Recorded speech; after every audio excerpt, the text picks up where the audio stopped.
श्री वशिष्ठ जी कहते हैं, रघुनंदन, जैसे सुषुप्ति ही स्वप्नवत प्रतीत होती है, उसी प्रकार ब्रह्म ही इस सृष्टि के रूप में प्रतीति का विषय हो रहा है। एक पुरुष की वासना मात्र का कार्य होने से स्वप्न की सुदृढ़ प्रतीति नहीं होती, परंतु यह प्रपंच समष्टि की वासना का कार्य होने के कारण इसकी सुदृढ़ एवं क्रमबद्ध प्रतीति होती है। सर्वात्मक ब्रह्म ही इस प्रपंच का अधिष्ठान है। असीम प्रकाश स्वरूप जो अनंत चैतन्य मणि ब्रह्म है, उसका सत्ता मात्र रूप ही यह संपूर्ण विश्व है। पंचभूतों की जो तन्मात्राएं हैं, वे ही जगत का बीज हैं। पंच तन्मात्राओं का बीज आदि माया शक्ति है, जिसका परमात्मा से व्यवधान रहित यानी साक्षात संबंध है, तथा वही जगत की स्थिति में हेतु है।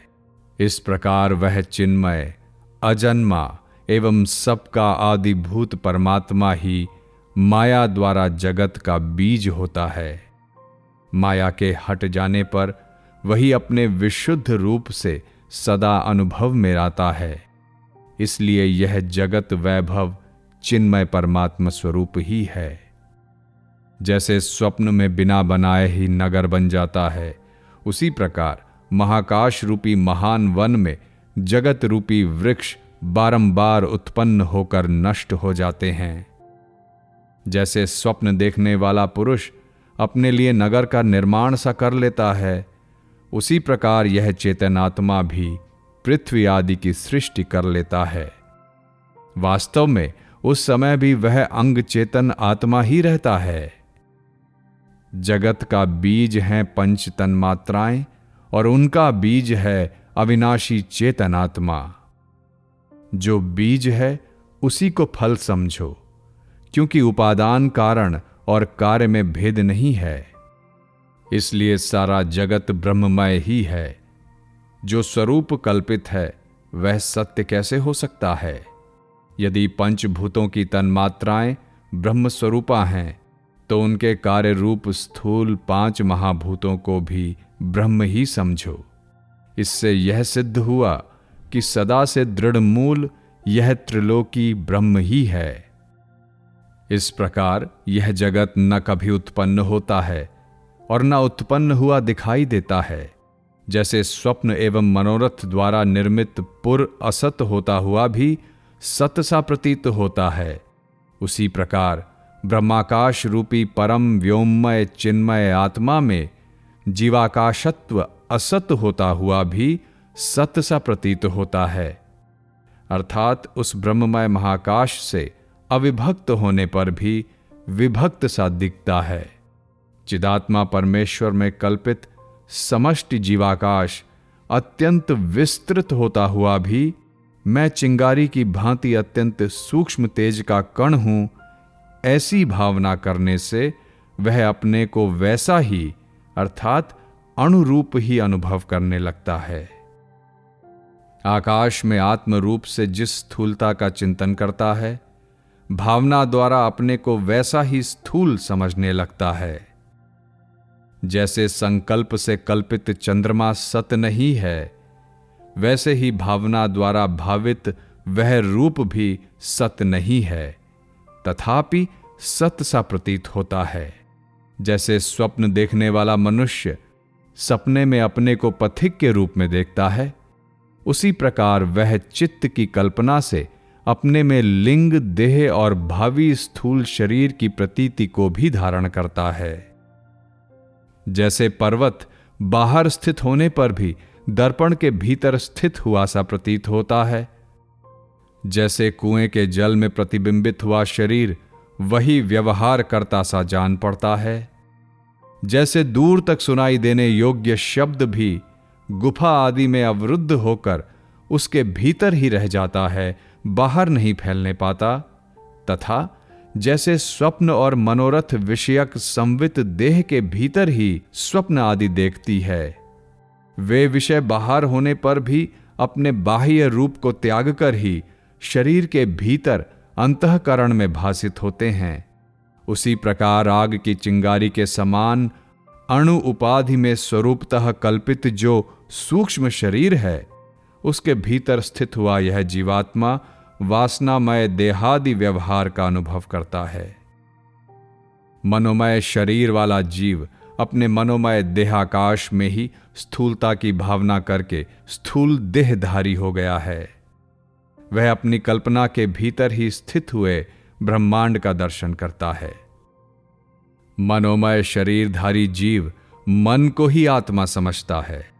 उस आत्मभूत चित्त से अपने संकल्प के अनुसार अपने ही लिए गर्भ रूपी गृह, देश, काल, कर्म तथा द्रव्य आदि की कल्पनाओं की भावना करता हुआ नाम आदि का निर्माता बनकर वह आतिवाहिक देहधारी जीव अपने द्वारा कल्पित विभिन्न नामों से उन पदार्थों को और अपने को भी असत्य जगत रूपी भ्रम में बांधता है।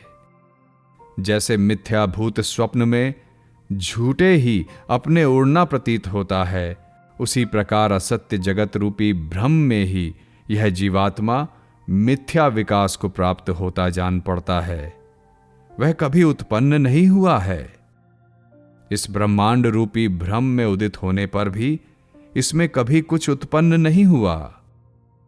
उत्पन्न हुई कोई वस्तु दिखाई नहीं देती। केवल अनंत निर्मल ब्रह्माकाश ही सर्वत्र विद्यमान है। संकल्प द्वारा निर्मित नगर के समान यह दृश्य प्रपंच सत्य सा प्रतीत होने पर भी सत्य नहीं है। स्वयं उदित हुआ यह प्रपंच उस चित्र के समान है जिसका किसी चित्रकार ने न तो निर्माण किया है और न उसमें रंग ही भरा है। यह बिना बनाए ही बनकर अनुभव में आ रहा है और सत्य ना होकर भी सत्य सा स्थित है। महाकल्प के अंत में ब्रह्मा आदि के मुक्त हो जाने के कारण निश्चय ही वर्तमान कल्प के ब्रह्मा को कोई पूर्व जन्म की स्मृति नहीं रह जाती। अतः वह स्मृति इस जगत की उत्पत्ति में कारण नहीं हो सकती। इसलिए वर्तमान कल्प में जैसे ब्रह्मा संकल्पमय हैं, वैसे ही उनसे उत्पन्न हुआ यह जगत भी संकल्प जन्य ही माना गया है। इस पृथ्वी आदि की सृष्टि के विषय में जो इस प्रकार साक्षी का अनादिकाल का अनुभव है, उसी को आदि कारण माना जाए तो साक्षी वेद्य स्वप्न दृष्ट पृथ्वी आदि पदार्थ जैसे जागरण अवस्था में मिथ्या सिद्ध होते हैं, उसी प्रकार अनादि साक्षी के संस्कार से उत्पन्न जगत भी मिथ्या ही सिद्ध होगा। जैसे तरल होने के कारण जल ही अपने में आवर्त रूप से प्रतीत होता है, उसी प्रकार चित्त रूप होने के कारण आत्मा ही अपने में जगत सा प्रतीत होता है। जगत इससे कोई भिन्न पदार्थ नहीं है।